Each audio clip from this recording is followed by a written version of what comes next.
What do you do when you're in a difficult situation?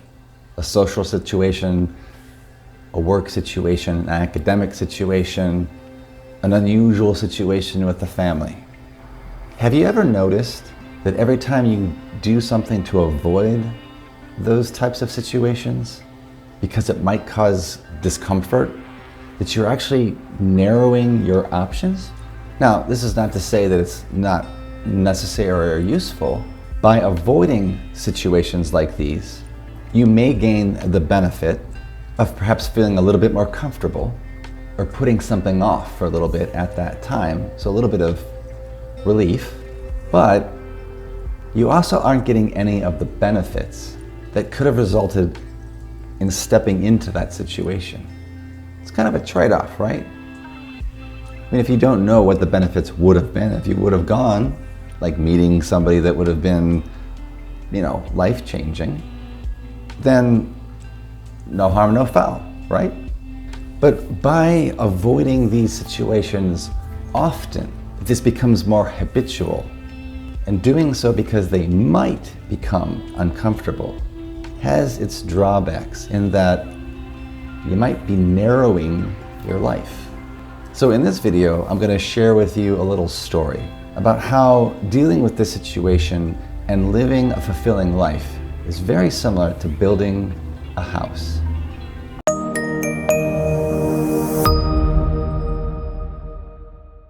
Now, to build a house, you need a lot of construction materials, such as bricks, lumber, nails, tools. But for this exercise, I'm just going to talk a little bit about bricks.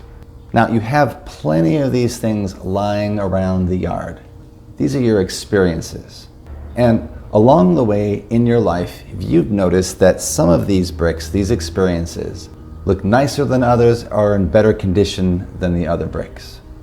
Some of them are clean bricks, and they represent those good times, those pleasant times, those good sensations, those thoughts, those interactions and feelings. Other bricks, they're broken, they're dirty, they're slimy, they're greasy, and they don't look like they're sturdy enough to hold anything. These all represent the difficult aspects, the difficult experiences that you've had and that you continue to struggle with, such as symptoms, negative thoughts and feelings. What would happen if you chose to build a house with only the new nice bricks? It would probably be a pretty small house, wouldn't it? Now, what if the nicer, cleaner bricks were close to the nasty, dirty, greasy bricks?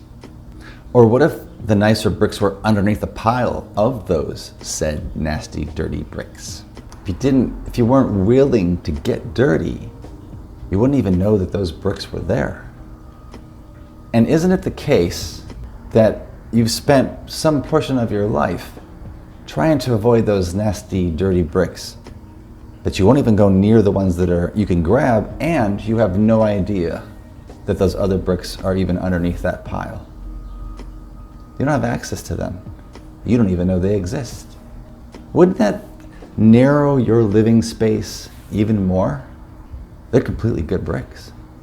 Now, you might say that I would be totally happy living in a small house or a tiny house. However, every time you'd step out of your house, you'd see all these bricks, these piles of bricks, mixed with nasty, broken bricks nearby, just waiting for you. They might even get in your way, so that you can't even go out and get new ones. You won't cross over the ones to get to the clean ones you can see just a little bit off in the distance. So now that little trade-off I talked about a moment ago, it's starting to sound like a much larger trade-off, a much bigger cost.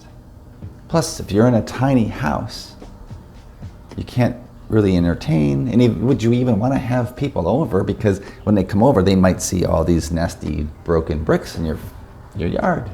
But what would happen if you accepted that these are your bricks, and you were willing, the more important word here, willing to go out and grab a hold of those bricks, to engage with those bricks, to get your hands greasy and dirty? You're not going to like it, but Just imagine that you could go out and interact with those bricks.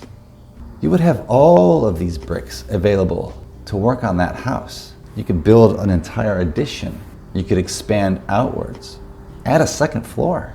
And what if this is a space that once it was in there, you'd be able to learn how to live with both the clean, pleasant ones and the dirty ones, all in the service to having a bigger life, a bigger house. One in which you'd even have the choice to continue to expand. How would that sound? So just think about that. Think about something you may be struggling with, a situation that you may be trying to avoid. And if you can, just see if you can't play around with this particular story, this metaphor, where the bricks are the experiences you're trying to avoid. What's the trade-off? And if you were willing to engage and get your hands dirty, what could you build that would make your life more fulfilling and more meaningful? Now, if you find that you're getting a little stuck trying this, playing with this particular story, you keep getting hooked by thoughts, well then just check out this video right here to help you learn how to detach from that. And until the next time, may you be well.